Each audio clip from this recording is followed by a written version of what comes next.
দেখতে যেমন সুন্দর, খাইতেও বহুত সুস্বাদু। আসসালামু আলাইকুম। তো আপনারা সবাই কেমন আছেন? আশা করি ভালো আছেন।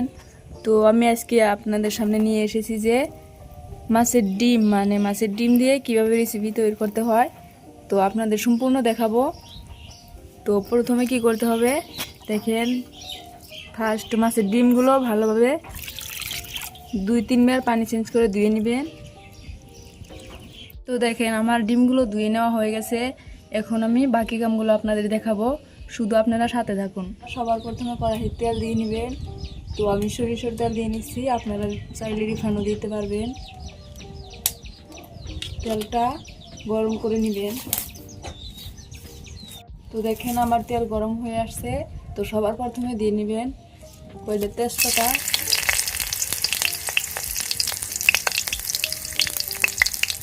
তারপরে ভিতরে দিতে হবে গরম মশলা। তো আমি ফাঁকি করে নিচ্ছি, আপনারা চাইলে ফাঁকি না করতেও পারেন। তারপর 2-3টা শুকনো মরিচ দিয়ে নেবেন। তারপর কয়েকটা উপাদান ভালোভাবে ভেজে নেবেন। তারপর এর ভিতরে দিয়ে নেবেন পেঁয়াজ কুচি,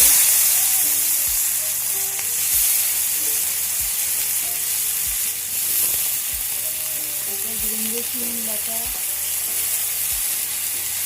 এবং জিরা, সব একলগে ভালোভাবে দিয়ে নেবেন। তো মাছের ডিম যেহেতু সবাই ভালো পায় না, তো এইভাবে রান্না সবাই ভালো পাবো আর কি। তো আপনারা দেখতে পাচ্ছেন যে আমার ভেজে নেওয়া হয়ে গেছে। তো এর ভিতরে আবার তেল দিয়ে নেবেন, যেহেতু তেল শুকিয়ে গেছে। তারপর একটু লবণ দিয়ে নেবেন, তারপর কাঁচামরিচ কুচি দিয়ে নেবেন। ভালোভাবে নিয়ে নিতে হবে এতটাই।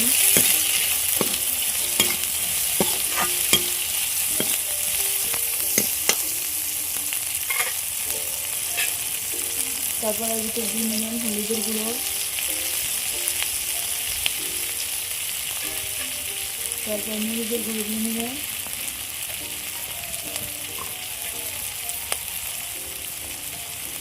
জিরা গুঁড়ো। এবার সবগুলো ধরে ভেজে নিতে হবে। তো গাছ দেখেন আমার ভেজে নেওয়া হয়ে গেছে। এবার ডিমগুলো এর ভিতরে দিয়ে নিতে হবে।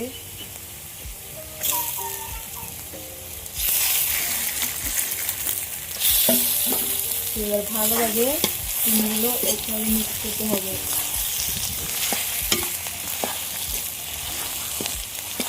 তো গাইস দেখেন আমার মিক্স করা হয়ে গেছে।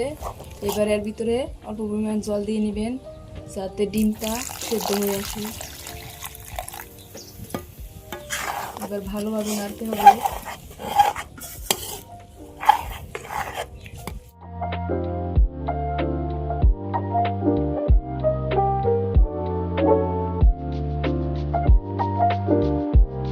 তো গাইস আপনারা দেখতে পাচ্ছেন আমার রেসিপিটা করা হয়ে আছে। তো এখন আমি নামাই নিব। তো গাইস দেখেন আমার ডিমের রেসিপি হয়ে গেছে। তো দেখেন দেখতে ভীষণ সুন্দর লাগছে। তো দেখেন আমার ভিডিওটা কেমন হয়েছে। তো এখানেতে আমি সমাপ্ত করলাম।